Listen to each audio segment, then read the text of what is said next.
क्या आपने कभी सोचा है कि कुछ लोग दिन भर काम करते रहते हैं, थकते भी हैं, जिम्मेदारियां भी बहुत है, फिर भी उनके चेहरे पर एक अनोखी शांति और मन में एक स्थिरता दिखाई देती है, जबकि दूसरी तरफ कुछ लोग कम काम करते हैं, साधन भी अच्छे हैं, फिर भी उनका मन हमेशा भागता हुआ, परेशान, तनाव से भरा रहता है। आखिर फर्क क्या है? काम तो सब कर रहे हैं, पर शांति सिर्फ कुछ ही लोगों को क्यों मिलती है? इस सवाल का उत्तर सिर्फ एक शब्द में छिपा है, कर्मयोग।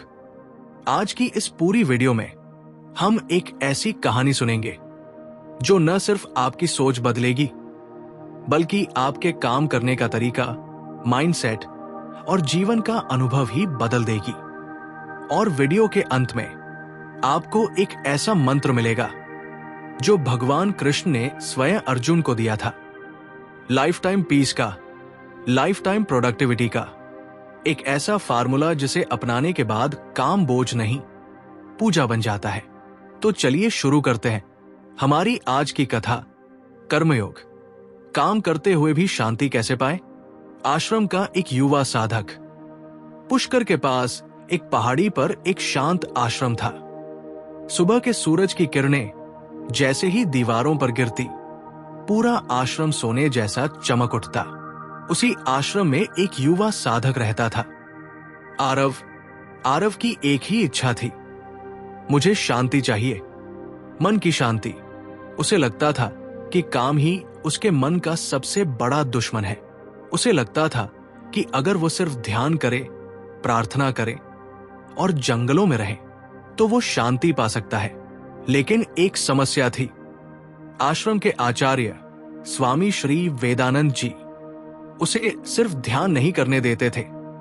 वे उसे कभी रसोई में काम देते, कभी साफ सफाई, कभी विद्यार्थियों को पढ़ाना, कभी पेड़ पौधे संभालना। और आरव सोचता, मैं आश्रम आया हूं ध्यान करने, यहां भी मुझे काम ही करना पड़ रहा है, क्या मैं कभी शांति पा पाऊंगा? एक दिन की घटना जिसने पूरी कहानी बदल दी। एक सुबह का समय था। आरव ने गुस्से में झाड़ू फेंक दिया और बोला, आचार्य जी, मैं आश्रम सेवा में नहीं आया हूं, मैं यहां ध्यान करने, आध्यात्मिक मार्ग पर चलने आया हूं। काम करने से मेरा मन अशांत हो जाता है। यह सुनकर आचार्य जी मुस्कुराए। उनके चेहरे की शांति इतनी गहरी थी कि आरव को और गुस्सा आ गया।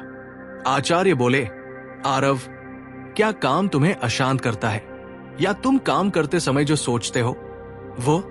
आरव चुप रहा, क्योंकि उसके पास इस सवाल का कोई जवाब नहीं था।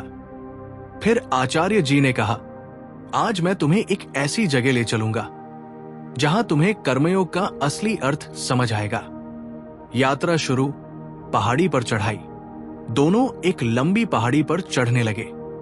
आरव मन ही मन सोच रहा था, फिर से काम, फिर से मेहनत, पता नहीं अब क्या शिक्षा देने वाले हैं। कुछ देर बाद वे एक साधारण सा घर देख पाए, बिल्कुल पहाड़ी के किनारे पर, फूलों से घिरा हुआ। वहां एक बुजुर्ग महिला रहती थी, मां गुनियाबाई। असली मोड़ एक सामान्य महिला में असाधारण शांति। गुनियाबाई रोज सुबह 4 बजे उठती, पूरे घर का काम करती, गाय का दूध निकालती, लकड़ियां लाती और गांव के बच्चों को पढ़ाती। काम ही काम, रोज का काम, अंतहीन काम। पर उसके चेहरे पर इतनी शांति थी कि देखने वाला भी शांत हो जाए। आरव उसे देखकर हैरान था। उसे लगा, यह कैसे संभव है?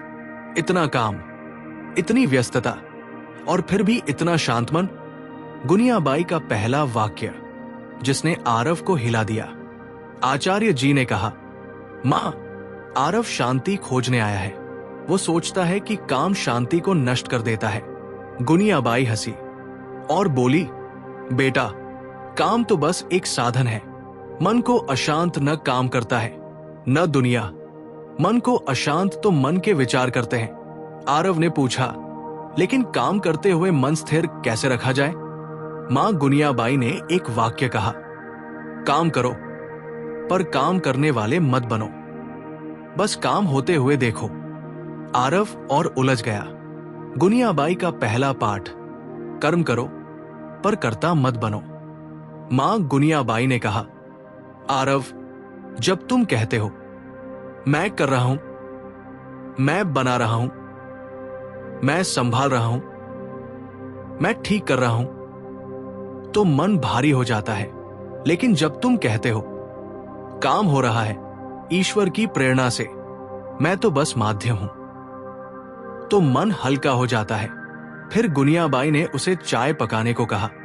आरव चाय बनाते समय सोच रहा था, अगर मैं चाय को पूजा की तरह बनाऊं, अगर मैं बस इस पल में रहूं, अगर मैं न को कम कर दूं और काम पर ध्यान दूं। जैसे ही उसने ऐसा किया, पहली बार उसे महसूस हुआ चाय में उबलता पानी जैसे उसके भीतर की बेचैनी को पिघला रहा हो। अब मैं आपसे एक सवाल पूछना चाहता हूं, क्या आप कभी काम करते हुए बेचैनी महसूस करते हैं? काम बोझ जैसा लगता है? अगर हाँ, कमेंट में लिखिए, मैं भी सीखना चाहता हूं कर्मयोग। ये वाक्य आपके मन में एक नई शुरुआत करेगा। चाय बन गई। गुनियाबाई एक घूंट लेते हुए बोली, शांति पाने की पहली शर्त है वर्कलोड कम नहीं करना, मन का आई एम डूइंग कम करना। आरव ने पूछा, पर मैं ध्यान कब करूं? मां मुस्कुराई, काम करते हुए ही। कर्म योगियों का ध्यान आसन पर नहीं, कर्मों में होता है। इस पहले भाग में आपने सीखा कर्मयोग लेसन 1, काम करो पर मैं कर रहा हूं मत जोड़ो। Work without ego peace begins. कर्मयोग लेसन 2, काम बोझ नहीं है, विचार बोझ है। कर्मयोग लेसन 3, इनर पीस ईगो कम, अवेयरनेस ज्यादा। चाय खत्म हुई। गुनियाबाई बाहर खुले आंगन में बैठ गई। ठंडी हवा बह रही थी, पेड़ धीरे धीरे हिल रहे थे और आरव उनके सामने खड़ा था, जिज्ञासा से भरा पर भीतर कहीं अभी भी बेचैन। गुनियाबाई ने अपनी लाठी जमीन पर टिकाई और बोली, आरव, शांति पाने का दूसरा रहस्य है काम को पकड़कर मत रखो, काम को बहने दो। आरव समझ नहीं पाया। उसने पूछा, काम को बहने देने का क्या मतलब? गुनियाबाई बोली, मन में 2 तरह की स्थिति होती है, या तो मन काम को घसीटता है या काम मन को खींचता है। अगर मन काम को घसीटता है तो तनाव पैदा होता है, अगर काम मन को खींचता है तो फ्लो पैदा होता है। यही फ्लो ही असली ध्यान है। फ्लो की शक्ति, काम में डूब जाना ही ध्यान है। गुनियाबाई ने आरव को पास बुलाया और कहा, आओ नदी के किनारे चलते हैं। तीनों, गुनियाबाई, आचार्य और आरव, नदी के पास पहुंचे। पानी बह रहा था, हल्की लहरें चमक रही थी। गुनियाबाई बोली, क्या नदी कभी कहती है मैं क्यों बह रही हूं? मैं कब रुकेगी? मुझे आज थकान है। नहीं। फिर उन्होंने आरव की ओर देखकर कहा, काम को नदी की तरह बहने दो। काम मन से होकर बहता रहे, लेकिन मन काम से चिपके नहीं। आरव फिर उलझ गया। खेत में काम करने वाली लड़की मधुरा। गुनियाबाई आरव को एक खेत में ले जाती है। वहां एक 16-17 साल की लड़की मधुरा धूप में खड़ी होकर खेत में जल डाल रही थी। पसीना बह रहा था, पीठ झुकी हुई, फिर भी चेहरे पर इतनी शांति जैसे धूप भी उसके मन को नहीं पिघला सकती। आरव ने पूछा, ये लड़की खुश कैसे दिख रही है? इतना काम, इतनी मेहनत। गुनियाबाई मुस्कुराई, क्योंकि ये काम में डूब गई है, काम के बारे में सोच नहीं रही है। फिर गुनियाबाई ने एक वाक्य कहा जिसे सुनकर आरव का मन काम गया। जब काम बोझ लगता है तो समझना कि मन काम में नहीं है, काम के विचारों में है। काम को मन से करो, मन के बोझ से नहीं। गुनियाबाई ने अपने हाथ से मिट्टी उठाई और बोली, देखो आरव, अगर मैं मिट्टी उठाते हुए सोचूं कि अरे मुझे इतना क्यों करना पड़ रहा है, ये कब खत्म होगा, मुझे आराम चाहिए, तो मिट्टी भारी हो जाएगी। लेकिन अगर मैं सोचूं ये क्षण भी ईश्वर की देन है, ये काम भी पूजा है, मुझे बस इस पल में जीना है, तो यही मिट्टी हल्की लगेगी। ये सुनकर आरव के मन में जैसे बिजली चमकी। उसे लगा कि शायद वो अब तक काम नहीं कर रहा था, काम के बारे में सोच कर रहा था। मैं आपसे एक सवाल पूछना चाहता हूं। क्या आप काम करते समय काम में डूब जाते हैं या काम के बारे में सोचते रहते हैं? अगर आप चाहते हैं कि आपका मन काम में डूबना सीखे, कमेंट कीजिए आई वॉन्ट कार्मिक फ्लो। ये एक मानसिक संकल्प बन जाएगा। कर्मयोग काम को छोटा नहीं, मन को विशाल करता है। अब गुनियाबाई आरव को लेकर गांव के बीचों बीच पहुंची। वहां एक बुजुर्ग व्यक्ति लकड़ी के खिलौने बना रहे थे। उनकी उम्र 75-80 के बीच होगी। हाथ कांपते थे, लेकिन खिलौने इतने सुंदर, इतने सूक्ष्म कि देखने वाला दंग रह जाए। गुनियाबाई ने कहा, इनका नाम है काका हरिदास। ये 60 साल से यही काम कर रहे हैं। आरव ने पूछा, क्या ये कभी थकते नहीं? गुनियाबाई बोली, थकान शरीर में होती है और शांति मन में। अगर मन काम में डूबा है तो शरीर की थकान आपको शांति से दूर नहीं कर सकती। फिर काका हरिदास ने खुद कहा, बेटा, काम छोटा हो या बड़ा, मन को विशाल रखना चाहिए। हम जब काम को छोटा कहते हैं तभी मन छोटा हो जाता है। आरव उनके पैरों में गिर गया, क्योंकि उसने महसूस किया कि वो हमेशा ये सोचता था, ये काम तो बहुत छोटा है, ये तो मेरे लायक नहीं, मैं इससे बड़े काम के लिए बना हूं। और उसी सोच ने उसके मन को अशांत कर रखा था। गुनियाबाई ने कहा, आरव, जो व्यक्ति काम में ईश्वर को देख लेता है उसका काम साधना बन जाता है। उन्होंने एक कहानी सुनाई। भगवान कृष्ण रोज एक साधारण चपाती पलटने वाली गोपी की झोपड़ी में जाते थे। कृष्ण को खाना बहुत मिलता था, पर उस गोपी के हाथों में बनती चपाती में एक अलग ही प्रेम था, क्योंकि वह चपाती बनाते समय ईश्वर को अर्पण का भाव रखती थी। फिर गुनियाबाई ने कहा, इसीलिए कृष्ण रोज उसके यहां जाते, क्योंकि वह काम को ईश्वर भाव से करती थी। आरव के मन के दरवाजे खुल रहे थे। उसे लग रहा था कि वो जीवन भर बाहरी शांति ढूंढता रहा, जबकि शांति काम के तरीके में ही छिपी थी। आरव ने पूछा, मां, अगर कोई शहर में रहता हो, ऑफिस जाता हो या बिजनेस करता हो, वो कर्मयोग कैसे सीखे? गुनियाबाई बोली, जहां काम है वहां कर्मयोग है। बदले काम या बदले मन। फिर उन्होंने 3 सरल नियम दिए। नियम 1, काम शुरू करने से पहले 10 सेकंड शांत बैठो। बस 10 सेकंड। नाड़ी शांत हो जाएगी, मन केंद्रित हो जाएगा, काम बोझ नहीं, एक प्रक्रिया बन जाएगा। नियम 2, काम करते समय मन भटके तो तुरंत श्वास पर आ जाओ। ये मन को वर्तमान में वापस लाता है। यही कर्मयोग का सबसे मुख्य अभ्यास है।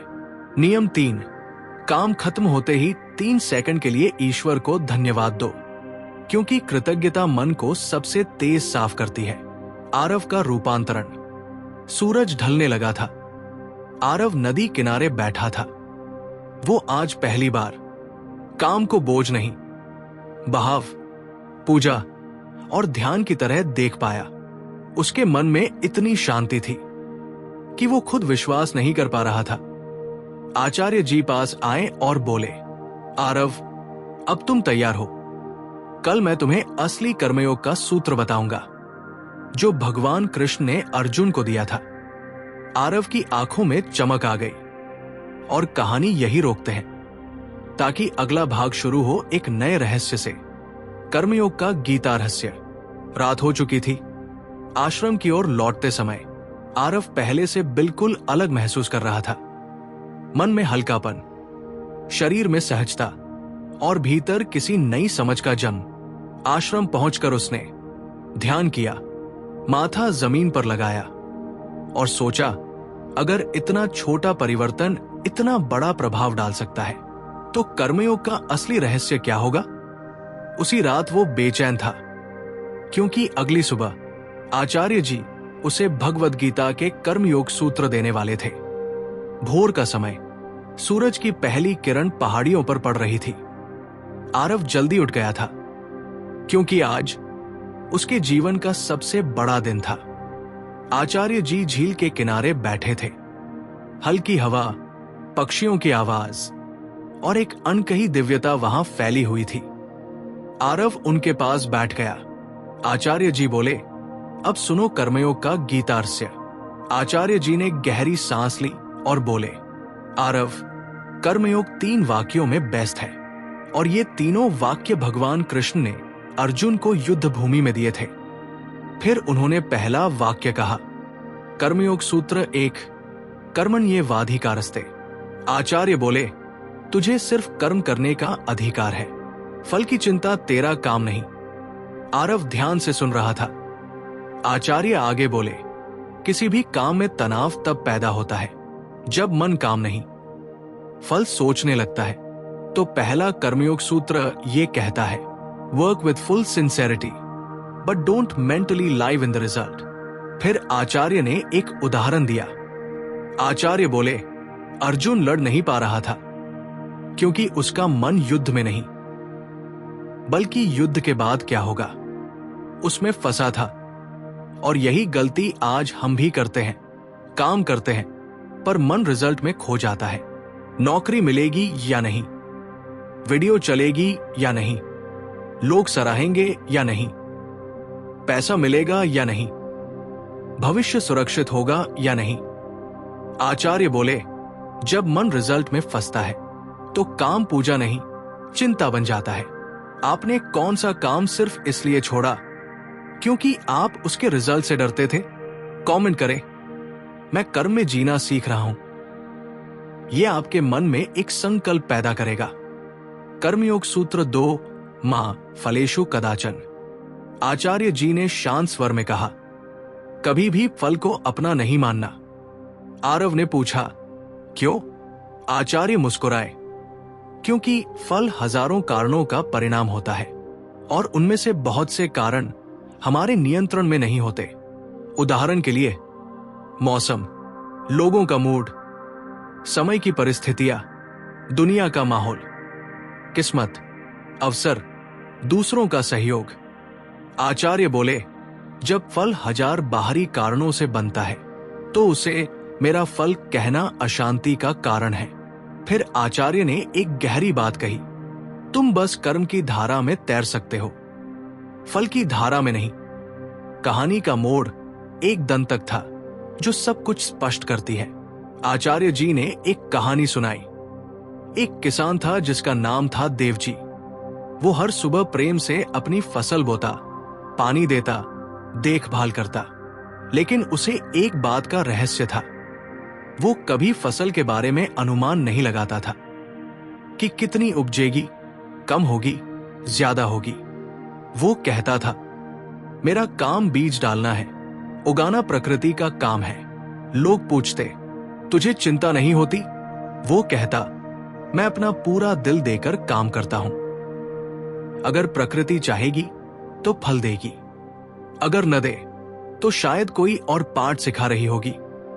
आचार्य बोले, ऐसा ही व्यक्ति कर्मयोगी होता है। आरव ने महसूस किया कि उसे भी फल के प्रति आसक्ति थी और वही उसकी अशांति का कारण थी। कर्मयोग सूत्र 3, मां कर्मफल हेतुर्भुवः। आचार्य बोले, कभी भी फल को कर्म का कारण मत बनाओ। आरव ने पूछा, क्या मतलब? आचार्य बोले, अगर तुम काम सिर्फ फल के लिए करते हो तो काम का आनंद खत्म हो जाता है। काम रूटीन नहीं, बोझ बन जाता है। फिर उन्होंने उदाहरण दिया, अगर कोई पढ़ाई सिर्फ नंबरों के लिए करे, मन तनाव में रहेगा। अगर कोई YouTube वीडियो सिर्फ व्यूज के लिए बनाए, निराशा बढ़ेगी। अगर कोई सेवा सिर्फ तारीफ के लिए करे, मन दुखी होगा। अगर कोई नौकरी सिर्फ पैसे के लिए करे, बर्नआउट होगा। आचार्य बोले, कर्मयोग का असली अर्थ है काम करो, पर काम का कारण सिर्फ काम हो, फल नहीं। गुनियाबाई फिर प्रकट होती है। एक अंतिम पाठ। इतने में गुनियाबाई भी वहां आ गई। उनकी आवाज में मातृत्व था। उन्होंने कहा, आरव, काम करते समय 3 चीजें भूल जाओ, मेरा और मुझे क्या मिलेगा? फिर वे मुस्कुराई।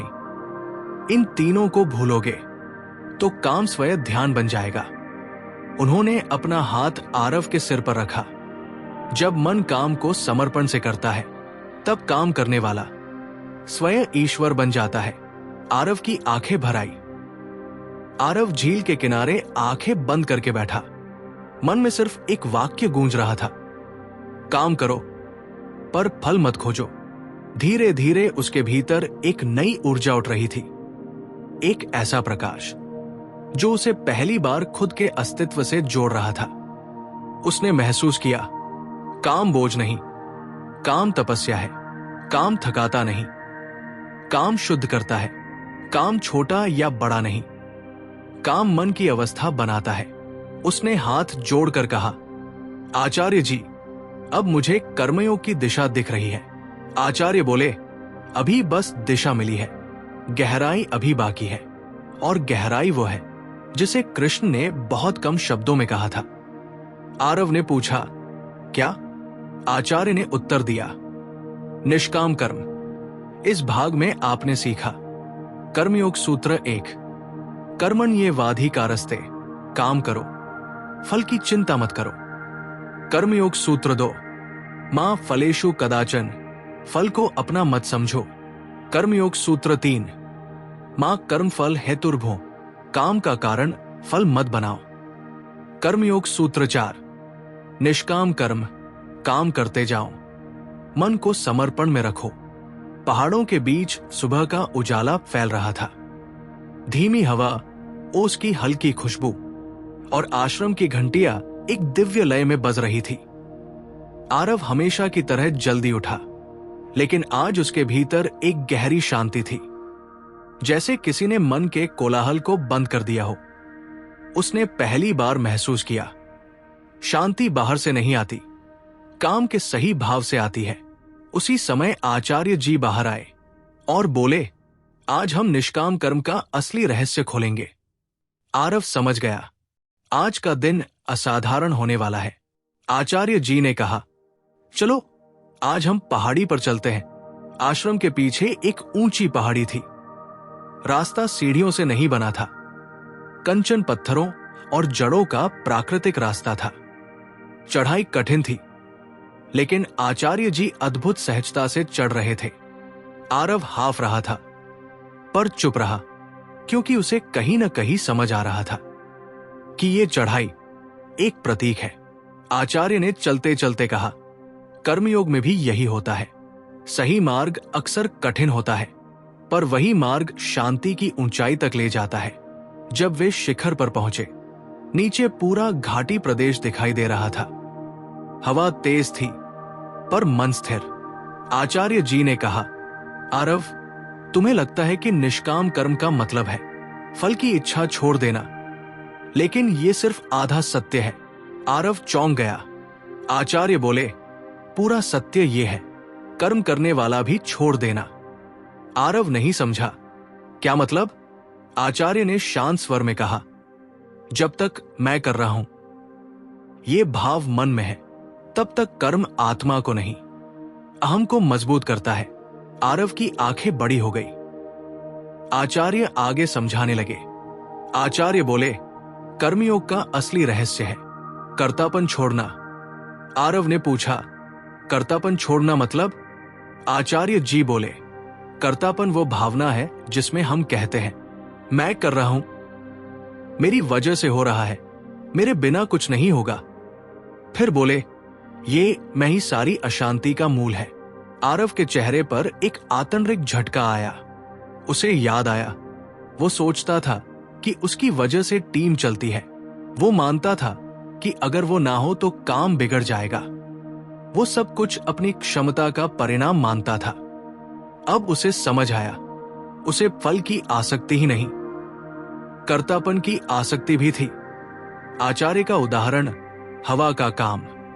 आचार्य ने हवा की ओर संकेत किया, देखो हवा को, वो चलती है, सबको जीवन देती है, पर कभी नहीं कहती कि मैंने किया। उन्होंने आगे कहा, वृक्ष फल देते हैं, नदियां बहती है, सूरज प्रकाश देता है, पर कर्तापन नहीं रखते। फिर आचार्य बोले, प्रकृति इतना महान काम करती है पर कभी मैं नहीं कहती, इसीलिए वो शांत है। आरव के मन में कंपी सी दौड़ गई। तो मेरी अशांति मेरे मैं की वजह से है। Interactive moment, viewer engagement. अब आप दर्शकों से बात करते हुए, क्या आपने कभी महसूस किया है कि जब आप सोचते हैं मैंने किया, तभी सबसे ज्यादा तनाव आता है? अगर हाँ, कमेंट कीजिए, कर्तापन छोड़ रहा हूं। यह संकल्प आपके मन में गूंज जाएगा। पहाड़ी पर गुनियाबाई का आगमन, अंतिम आधा रहस्य। अचानक हल्की सी सरसराहट हुई। गुनियाबाई भी ऊपर आ गई थी। उनकी चाल में मिठास थी, उनकी आंखों में करुणा। उन्होंने कहा, आचार्य जी ने निष्काम कर्म का आधा रहस्य बताया, बाकी आधा मैं बताती हूं। आरव मुड़ा पूरी श्रद्धा से। गुनियाबाई बोली, निष्काम कर्म का तीसरा स्तर, कर्म को ईश्वर को समर्पित करना। निष्काम कर्म का अर्थ है अपने कर्म को ईश्वर को समर्पित कर देना। जैसे एक मंदिर में दीपक जलता है, वो खुद नहीं जलता, पुजारी उसे जलाता है। आरव सुनता रहा, हर शब्द उसके भीतर उतर रहा था। गुनियाबाई ने कहा, जब तुम काम करोगे और कहोगे, प्रभु ये आपका काम है, मैं तो सिर्फ आपका माध्यम हूं, तब काम तुम्हें नहीं जलाएगा, तुम्हें पवित्र करेगा। आचार्य मुस्कुराए। यही है निष्काम कर्म का पूर्ण रहस्य। गुनियाबाई ने समझाया, स्तर 1, फल की अपेक्षा छोड़ो, क्योंकि फल तुम्हारे बस में नहीं। स्तर 2, कर्तापन छोड़ो, क्योंकि कर्ता असल में तुम नहीं, तुम्हारे माध्यम से प्रकृति काम कर रही है। स्तर 3, कर्म को ईश्वर को समर्पित करो, क्योंकि तभी कर्म तुम्हें मुक्त करेगा। आरव की आंखें भर आई। वो अब समझने लगा था, कर्मयोग सिर्फ काम का तरीका नहीं, एक आध्यात्मिक उन्नति का मार्ग है। अचानक हवा तेज हुई। पहाड़ी की चोटी पर एक अजीब सी दिव्यता फैल गई। आरव की आंखें अपने आप बंद हो गई। वो भीतर डूब गया। एक आवाज उठी, तुम कुछ भी नहीं, तुम सब कुछ हो। काम तुम नहीं करते, काम तुम्हारे माध्यम से होता है। उस पल उसे कर्तापन नाम का बोझ टूटता हुआ महसूस हुआ। एक अनोखी शांति, एक अनोखा आनंद उसके भीतर भरने लगा। जब उसने आंखें खोली तो पूरे पहाड़ पर जैसे प्रकाश फैल गया था। आचार्य बोले, अब तुम निष्काम कर्म के लिए तैयार हो। आरव ने पूछा, मां, आचार्य जी, मैं इस निष्काम कर्म को आधुनिक दुनिया में कैसे उपयोग करूं? गुनियाबाई ने कहा, 1, काम में डूबकर करो, पर फल की चिंता मत करो। काम करते समय सिर्फ काम करो, फल अपने आप अपने समय पर आएगा। 2, कर्तापन का अभ्यास। हर काम से पहले ये वाक्य कहो, ये कार्य ईश्वर की देन है, मैं सिर्फ उनका माध्यम हूं। इससे अहंकार पिघलता है और मन शांत होता है। 3, काम खत्म होने पर 3 सेकंड समर्पण। हे प्रभु, जो हुआ आपकी कृपा से हुआ। ये वाक्य मन से विष निकालता है। 4, किसी भी काम को छोटा मत मानो, क्योंकि कर्म का मूल्य काम से नहीं, तुम्हारे भाव से तय होता है। 5, काम करते समय खुद को चैनल मानो। जैसे रेडियो तरंगों को पकड़ता है, वैसे तुम दैवी ऊर्जा को पकड़ते हो। पहाड़ी से उतरते समय आरव पहले जैसा इंसान नहीं था। उसके चेहरे पर तेज था, मन में शांति थी और कदमों में स्थिरता। आचार्य जी ने उसे देखकर कहा, आज तुम में वह जागरण हुआ है जो वर्षों की साधना से आता है। गुनियाबाई बोली, आरव, याद रखो, कर्मयोग दुनिया बदलने का मार्ग नहीं, स्वयं को बदलने का मार्ग है। और जब खुद बदल जाओगे तो दुनिया अपने आप बदलती लगेगी। आरव मुस्कुराया। उसने हाथ जोड़ लिए। मैं निष्काम कर्म सीख चुका हूं। अब मैं जीवन में शांति खोजने नहीं जाऊंगा, बल्कि शांति खुद मेरे भीतर बहेगी। और यहीं पाठ 4 समाप्त होता है। रात काफी बीत चुकी थी। गांव पूरी तरह शांत, सिर्फ पेड़ों की सरसराहट और दूर से आती रात के पक्षियों की आवाजें। आरव, गुनियाबाई और आचार्य तीनों मिट्टी के चबूतरे पर बैठे थे। आकाश में तारे चमक रहे थे। चारों ओर एक दिव्य शांति थी। गुनियाबाई ने आरव की ओर देखा। उसकी आंखें खुल चुकी थी, लेकिन यात्रा अभी लंबी थी। आचार्य बोले, आरव, अब कर्मयोग का अगला रहस्य सुनो। कर्म स्थिरता, मन में नम्रता, यही जीवन को शांत बनाती है। आरव बोला, स्थिरता और नम्रता, क्या इससे भी शांति मिलती है? आचार्य ने धीमे स्वर में कहा, हां, क्योंकि मन तभी थकता है जब वो हर पल खुद को साबित करने की कोशिश करता है।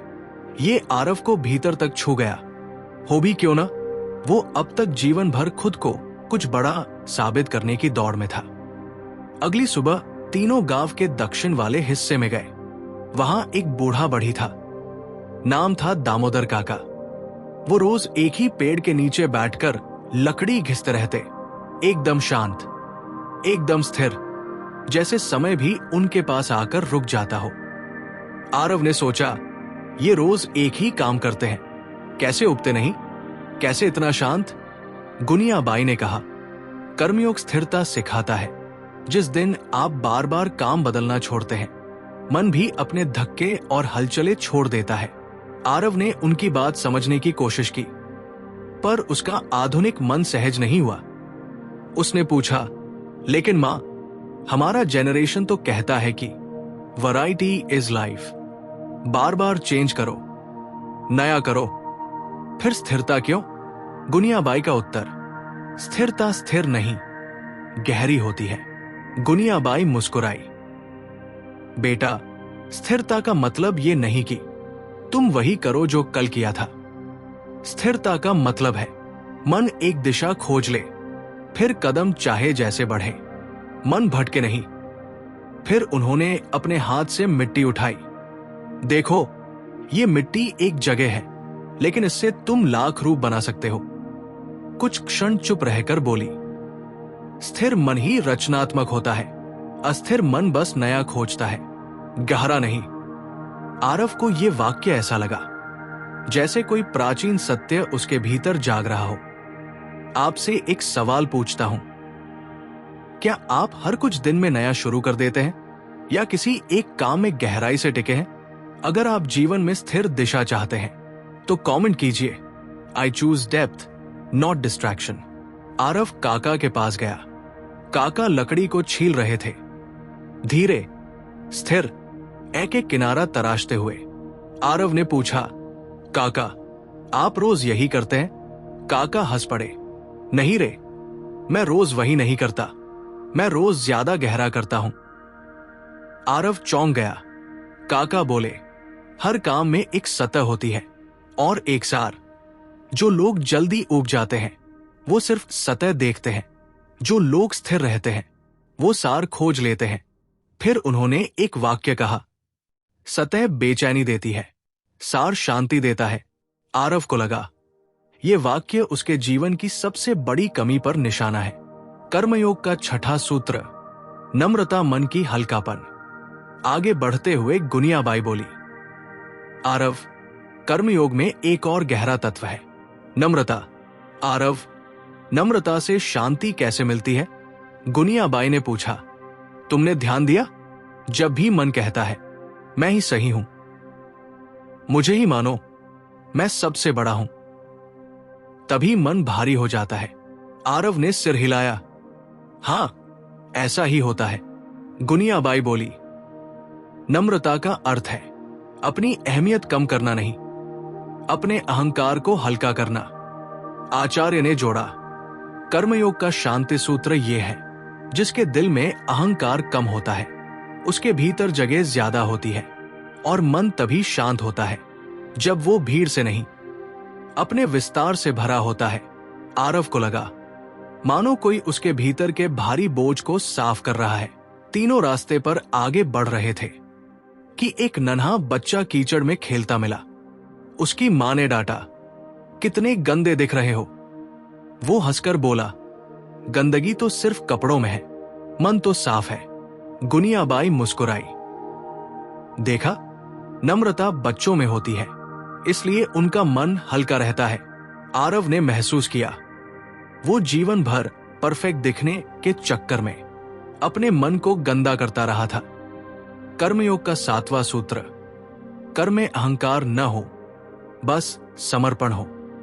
गुनियाबाई ने कहा, शांति चाहने वाले को काम में अहंकार नहीं चाहिए। मैंने किया, मेरी वजह से हुआ, मैं महान हूं। ये सब मन को भारी करता है। आरव ने धीरे से पूछा, तो इसके स्थान पर क्या चाहिए? आचार्य बोले, समर्पण। यही कृष्ण ने कहा था, कर्म कर पर उसका अहंकार मत कर। फिर उन्होंने एक कहानी सुनाई। एक बार एक किसान रोज अपने खेत में काम करता था।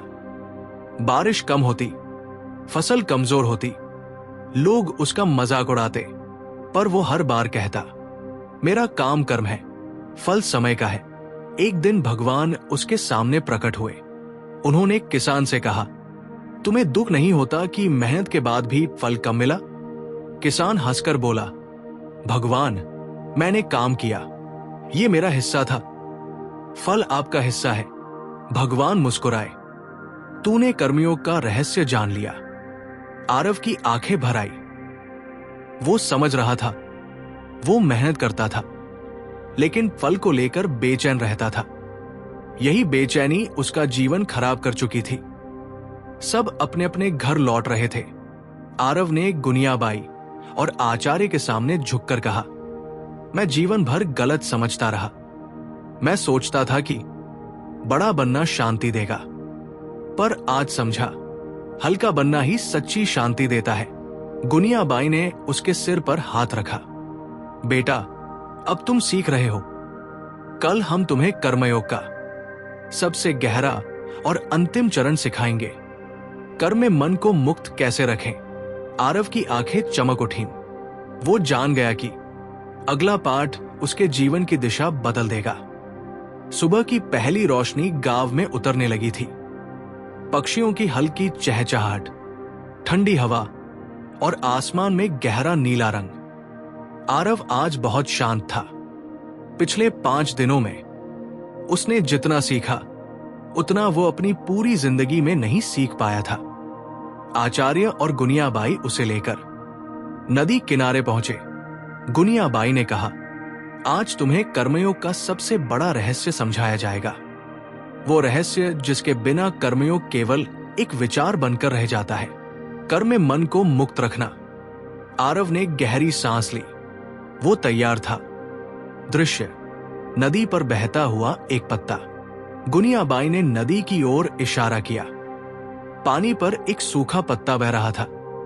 न धक्का मार रहा था, न संघर्ष कर रहा था, बस जिस धारा में था उसी में बह रहा था।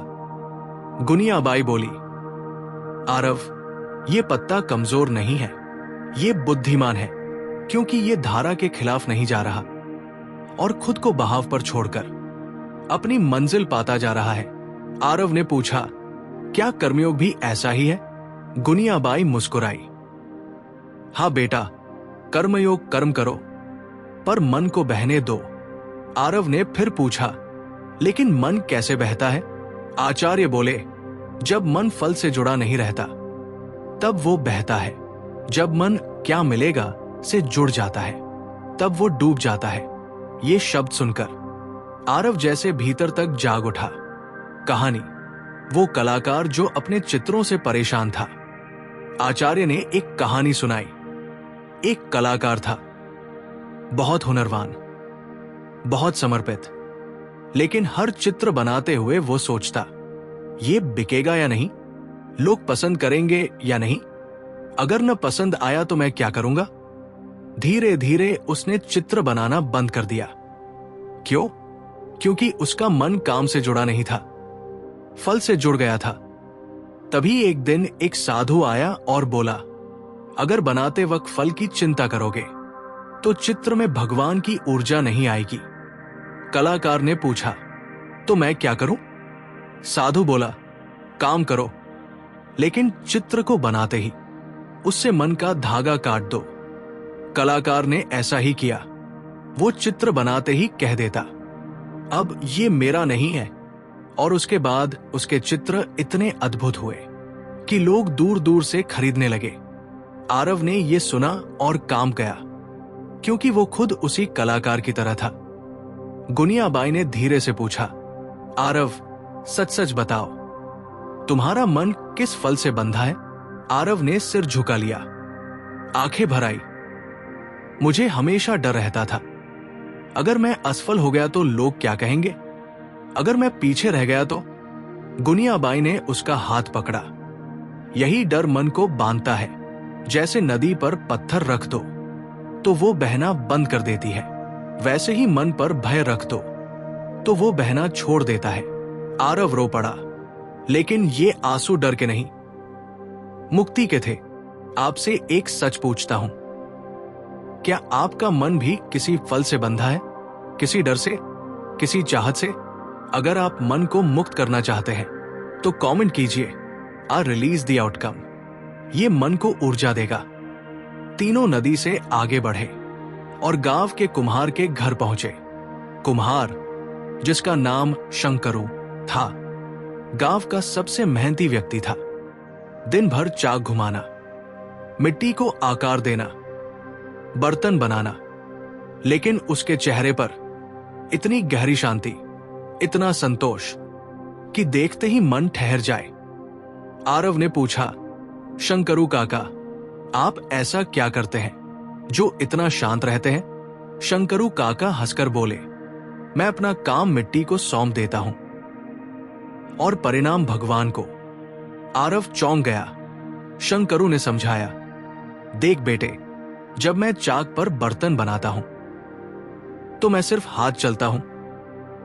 मैं सोचता नहीं ये बिकेगा या नहीं, अच्छा बनेगा या नहीं, मैं बस बनाता हूं, बाकी भगवान पर छोड़ देता हूं। गुनियाबाई बोली, यही कर्मयोग का चरम है।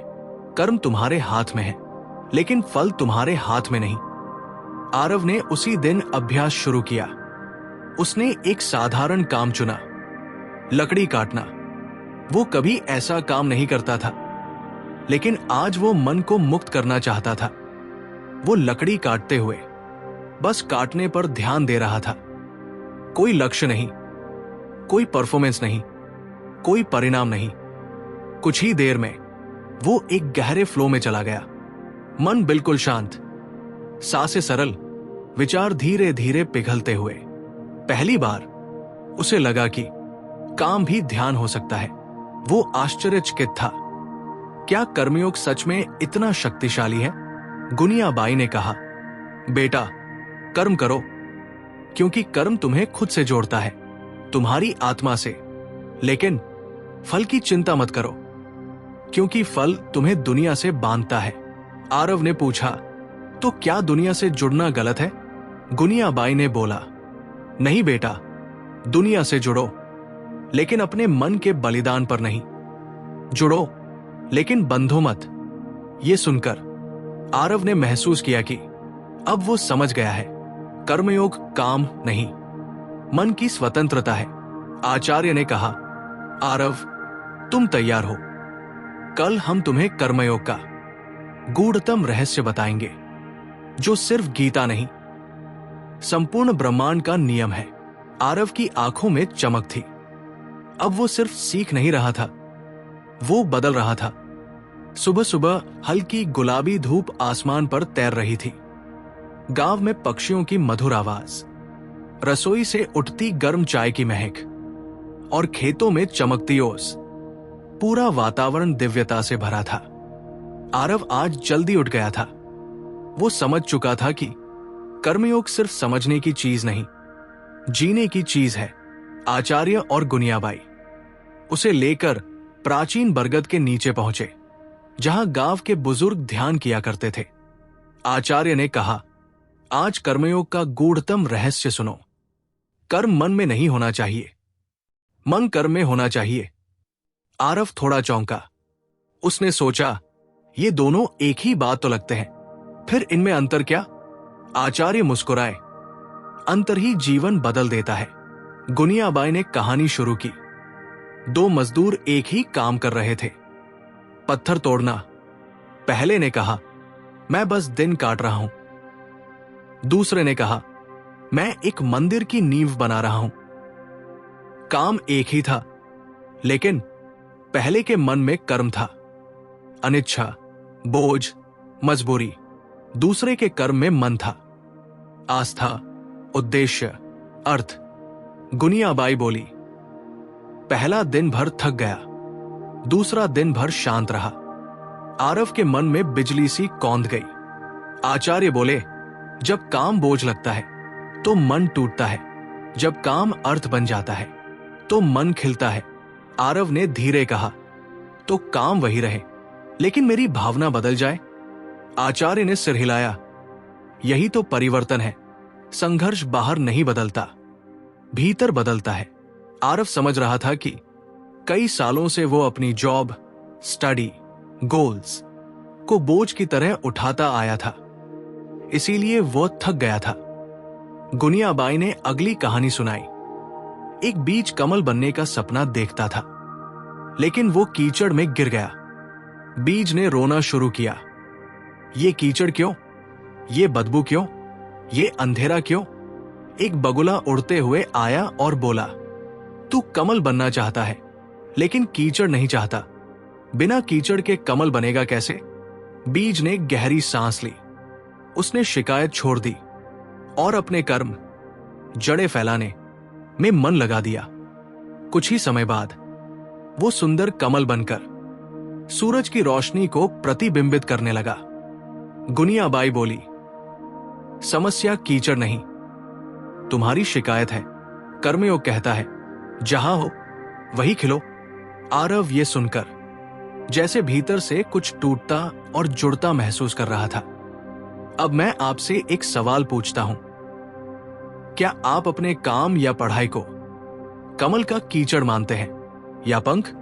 अगर आज से आप जहां हैं वही खिलना शुरू करेंगे तो कमेंट कीजिए, I choose to bloom where I am. Acharya ने आरव को गांव के सबसे प्राचीन कारीगर हरिदास बाबा के पास ले गए।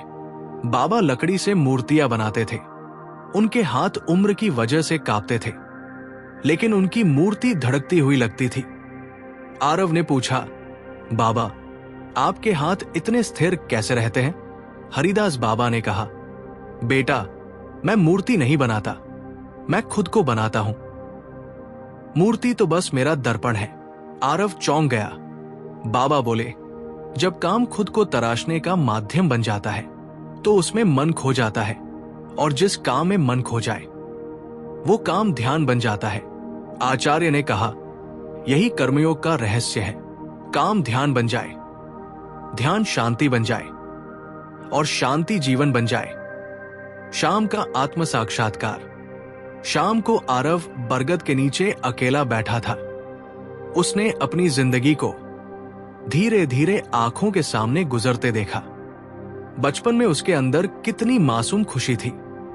फिर वो बड़ा हुआ, जिम्मेदारी आई, परिणामों का भय आया, दूसरों की नजरों का डर आया, और काम बोझ बन गया। वो खुद से फुसफुसाया, क्या मैं काम को गलत तरीके से देख रहा था? अंदर से उत्तर आया, हां। आचार्य चुपचाप आए और बोले, आरव, क्या तुम काम करते हो या काम तुम्हें करता है? आरव ने समझा नहीं। आचार्य ने समझाया, जब काम बोझ होता है तो वो तुम्हें धकेलता है, जब काम आनंद होता है तो तुम उसे करते हो। फिर उन्होंने अंतिम रहस्य सुनाया। कर्मयोग का गहरा सत्य ये है, काम वही है, लेकिन कर्ता बदल जाता है। जब तुम्हारे अंदर अहंकार करता है तो थकान आती है, जब तुम्हारे अंदर आत्मा करती है तो शांति आती है। आरव के चेहरे पर आंसू बहने लगे, लेकिन इस बार दर्द के नहीं, जागरण के। रात धीरे धीरे गहरा रही थी, हवा शांत थी, तारे चमक रहे थे। आरव ने आंखें बंद की। कर्मयोग की सारी बातें उसके भीतर घूमने लगी। स्थिरता, नम्रता, समर्पण, कर्म में मन नहीं, मन में कर्म। अचानक उसे लगा जैसे उसके भीतर एक अदृश्य गांठ खुल रही है। दुनिया भर की चिंताएं जैसे किसी ने धीरे से उतार दी हो। वो पहली बार काम से नहीं, अपने स्व से जुड़ता हुआ महसूस कर रहा था। आंसू बहते रहे, लेकिन वो स्थिर बैठा रहा। गुनियाबाई दूर से देख रही थी। उन्होंने आचार्य से कहा, आज इस बच्चे ने कर्मयोग को छू लिया। रात काफी हो चुकी थी। आश्रम की हवा में हल्की ठंड घुली हुई थी। सब लोग धीरे धीरे अपनी कुटियों की ओर जा रहे थे, लेकिन अर्जुन वही बैठे थे, दीपक की लौ पर नजर टिकाए, कुछ समझते हुए, कुछ समझने की कोशिश करते हुए। उनके मन में एक ही बात घूम रही थी, कर्मयोग का असली मूल क्या है? मैं किस दिशा में चलूं? मैं कौन सा करूं जो मेरा धर्म है? इतने में पीछे से आचार्य का शांत स्वर उभरा, अर्जुन, ये प्रश्न तुम्हें स्वर्ग के द्वार तक ले जा सकता है, क्योंकि जो व्यक्ति अपने धर्म को पहचान लेता है वो संसार में कभी खोता नहीं।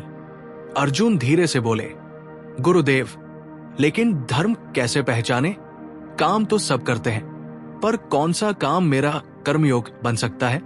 आचार्य मुस्कुराए और बोले, यही तो गीता का सबसे गहरा सूत्र है। सुनो, आज मैं तुम्हें एक कथा सुनाता हूं, एक चप्पल बनाने वाले की कहानी। इस कहानी में कर्मयोग का हृदय छिपा है। एक छोटा सा गांव था, खूब हरी भरी घाटियों के बीच। वहां एक गरीब आदमी रहता था, देवा। काम चप्पल बनाना। किसी मंदिर का पुजारी नहीं, न कोई विद्वान, न कोई प्रसिद्ध व्यापारी। बस सुबह से शाम तक लकड़ी और चमड़े की आवाज, टक टक, छप छप, कटघिस, यही उसकी दुनिया थी। लेकिन देवा में एक खास बात थी। वो हर चप्पल को इस भाव से बनाता था जैसे ये चप्पल किसी यात्री को उसकी मंजिल तक पहुंचाएगी। इसमें कदमों की कहानी होगी। मैं सिर्फ चप्पल नहीं बना रहा, मैं यात्रा को सहारा दे रहा हूं। लोग पूछते, देवा इतना डिटेल में क्यों जाता है? साधारण चप्पल है, कोई तीरंदाजी का धनुष तो नहीं।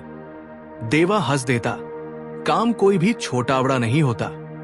काम में लगाया गया भाव ही उसे ईश्वर तक पहुंचाता है। और आश्चर्य की बात, देवा की चप्पलें पूरे इलाके में सबसे ज्यादा पसंद की जाती थी। क्यों? क्योंकि उनमें सिर्फ चमड़ा नहीं था, उनमें भाव था, सेवा थी, ईमानदारी थी, प्राण था। एक दिन राजा के सैनिक गांव में आए।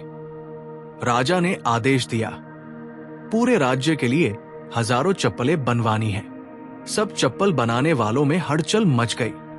काम बड़ा था, दाम भी बड़ा था, लेकिन देवा शांति से अपने काम में लगा रहा। किसी ने पूछा, तू राजा का काम नहीं ले रहा? दाम बहुत मिलेगा। देवा ने कहा, काम बड़ा हो या छोटा, अगर वो मेरे मन की शांति छीन ले तो लाभ का क्या मतलब? सैनिकों ने राजा को बताया, एक आदमी है, काम बहुत बढ़िया करता है, पर वो राजा के लिए भी शांति से बड़ा कोई सौदा नहीं करता। राजा चकित हुआ, ऐसा कौन है मेरे राज्य में जो धन को ठुकरा सकता है? राजा स्वयं उसके घर गया। देवा छोटी सी कुटिया में बैठकर चप्पल बना रहा था। उसने राजा को देखकर कोई विशेष प्रतिक्रिया नहीं दी, बस लकड़ी को धीरे से घिसता रहा। राजा बोला, देवा तुम मेरे लिए चप्पलें क्यों नहीं बनाते? देवा ने शांत आवाज में उत्तर दिया, राजन, मेरे हाथ भगवान ने दिए हैं। काम मेरा तप है, और तप में जल्दबाजी पाप बन जाती है।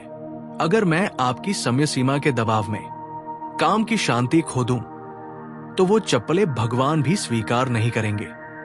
राजा स्तब्ध। पहली बार उसने किसी गरीब के मुंह से इतना उच्च सत्य सुना। राजा ने आदर से कहा, देवा तुम अपना काम करो अपने तरीके से, मैं आदेश नहीं दूंगा। सिर्फ एक बात पूछूंगा, तुम्हें ये शांति कैसे मिली? देवा हंसकर बोला, जब मैंने समझ लिया कि दुनिया काम को देखती है पर भगवान भाव को देखते हैं, तभी से मैं शांत हो गया। कहल सुनते ही अर्जुन के चेहरे पर चमक और गंभीरता दोनों आ गए। उन्होंने पूछा, गुरुदेव, इसका अर्थ क्या है? क्या देवा सिर्फ चप्पल बनाकर भगवान तक पहुंच सकता है? आचार्य ने कहा, अर्जुन, भगवान कर्म नहीं देखते, कर्म में छिपा भाव देखते हैं। यही कर्मयोग है, यही आत्मधर्म है। अर्जुन ने धीरे से पूछा, आत्मधर्म कैसे पहचाने? आचार्य ने 3 गहरे बिंदु बताए। ऐसा काम जिसे करते हुए आप तनाव में न डूबे, भागने का मन न करे, खुद को खोया हुआ न महसूस करे, बल्कि मन स्थिर हो, भीतर से संतोष उठे और काम बोझ नहीं लगता बल्कि प्रवाह लगता है। यही आपका आत्मधर्म है। जैसे देवा के लिए चप्पल बनाना, जैसे अर्जुन के लिए युद्ध कौशल, जैसे सूर्य के लिए प्रकाश देना। मन जब काम को सेवा कहता है तो परिणाम स्वतः छोटा हो जाता है, तभी कर्मयोग जन्मता है। अगर काम करते समय विचार ये हो, लोग क्या कहेंगे, मुझे क्या मिलेगा, लाभ कितना है, तो ये काम मन का काम है, हृदय का नहीं। एक सच्चा कर्मयोगी भीड़ के पीछे नहीं दौड़ता, वो अपने भीतर की आवाज सुनता है। यही कारण है कि कर्मयोग बाहरी करियर से नहीं, भीतरी स्पष्टता से शुरू होता है। अर्जुन की आंखें नमसी हो गई। उन्होंने कहा, गुरुदेव, मुझे लगता है मैं अपने कर्म को युद्ध समझता रहा, पर असली कर्म तो धर्म की रक्षा था। यही मेरा आत्मधर्म है।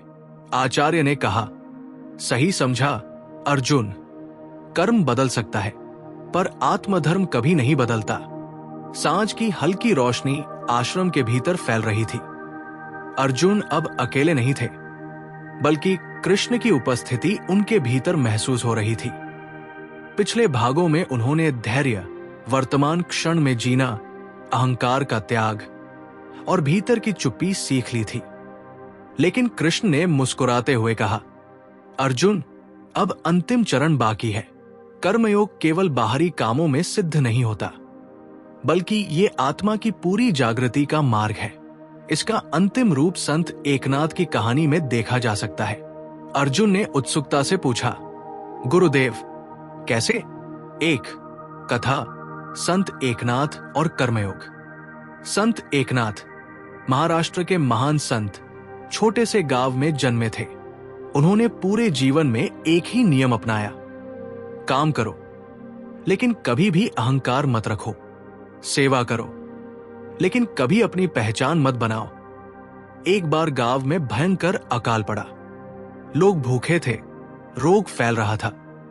संत एकनाथ ने तुरंत कार्य शुरू किया। उन्होंने गरीबों के लिए अनाज जुटाया, रोगियों की सेवा की, बच्चों की देखभाल की। परंतु यहां सबसे महत्वपूर्ण बात थी, संत एकनाथ ने कभी कहा नहीं, मैं कर रहा हूं, मैं महान हूं। वे केवल कर्म करते रहे। कुछ लोग उनसे पूछते, संत, इतनी मेहनत करने के बाद आपको थकान नहीं होती?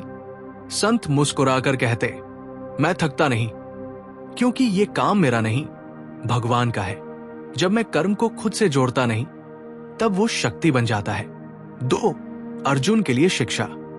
कृष्ण ने अर्जुन की ओर देखा, देखो अर्जुन, यही कर्मयोग का अंतिम रहस्य है। जब तुम अपने काम को स्वयं का नहीं मानते, तब वो काम पूजा बन जाता है। और जब काम पूजा बनता है, तो मन की हर उलझन, हर डर और हर थकान अपने आप दूर हो जाती है। अर्जुन ने धीरे से कहा, गुरुदेव, अब मैं समझ गया हूं। काम केवल काम नहीं होता, ये साधना है, ये तपस्या है, ये प्रेम है, ये सेवा है। और जब मैं ये समझ गया, तो हर काम मुझे आनंद देने लगा। 3 कर्मयोग का विज्ञान और आध्यात्मिक अर्थ।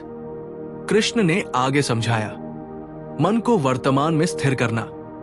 जैसे नदी लगातार बहती है, वैसे ही मन को केवल वर्तमान में रहना चाहिए। परिणाम की इच्छा त्यागना। जब काम का फल ईश्वर पर छोड़ दिया जाता है, तो मन की थकावट और चिंता मिट जाती है। कर्ता भाव का त्याग। जब अहंकार हट जाता है, कर्मयोग स्वाभाविक रूप से उभर आता है। सेवा और प्रेम को कर्म में जोड़ना। जिस काम में प्रेम और सेवा है, वो कर्म मन को शक्ति और शांति दोनों देता है। संत एकनाथ यही करते थे और अर्जुन अब यही सीख रहा था। 4. अर्जुन का पूर्ण रूपांतरण। अर्जुन ने हाथ जोड़कर कहा, गुरुदेव, अब मैं अपने कर्म में पूर्ण हूं। अब मैं अपने काम को पूजा समझता हूं। अब मैं अहंकार, भय और अपेक्षा को छोड़ चुका हूं। अब मैं केवल कर्म करूंगा, लेकिन फल की चिंता नहीं करूंगा। अब मैं कर्मयोगी हूं। कृष्ण मुस्कुराए, अर्जुन, अब तुमने कर्मयोग का शिखर देख लिया। इस अवस्था में मन शांत, चेतना जागृत और आत्मा मुक्त होती है। यही कर्मयोग का दिव्य रहस्य है। अर्जुन के भीतर एक हल्की चमक फैल गई। मन शांत, हृदय स्थिर और आत्मा उज्जवल हो गई। हर सांस, हर कदम, हर कार्य अब एक ध्यान और पूजा बन गया। 5. भाग 13 का आध्यात्मिक सार। कर्मयोग का अंतिम रहस्य। काम को स्वयं से जोड़ना छोड़ो, सेवा और ईश्वर से जोड़ो। भीतर की चुप्पी, मन शांति में डूबा, बाहरी दुनिया के शोर से स्वतंत्र। अहंकार और अपेक्षा का त्याग। काम हल्का, सरल और आनंददायक बन गया। संतों की शिक्षा, जैसे संत एकनाथ ने कर्म किया, वैसे ही मनुष्य भी कर सकता है। आंतरिक शक्ति, काम करते हुए भी थकावट नहीं, केवल ऊर्जा और शक्ति। 6. निष्कर्ष और संदेश। अर्जुन अब युद्ध के मैदान में भी न केवल शारीरिक बल से, बल्कि अंतर्मन की स्थिरता, कर्मयोग की शक्ति और चुप्पी की ऊर्जा से तैयार था। कृष्ण ने अंतिम बार कहा, अर्जुन, यही मार्ग हर मानव के लिए है। कर्म करते रहो, फल की चिंता मत करो। भीतर की शांति को पहचानो। जब मन शांत होगा, काम दिव्य हो जाएगा। यही कर्मयोग है, काम करते हुए भी शांति पाना। अर्जुन ने मुस्कुराते हुए प्रण लिया, गुरुदेव, अब मैं कर्मयोगी हूं। यदि आपको ये आध्यात्मिक यात्रा पसंद आई हो तो कृपया सब्सक्राइब करें, वीडियो को लाइक और शेयर करें और नीचे कमेंट में लिखें, मैं अपने कर्म में शांति कैसे लाऊंगा। इस तरह हम सभी मिलकर कर्मयोग की राह पर आगे बढ़ सकते हैं। कर्म करते रहो, मन शांत रखो और जीवन को पूजा बनाओ।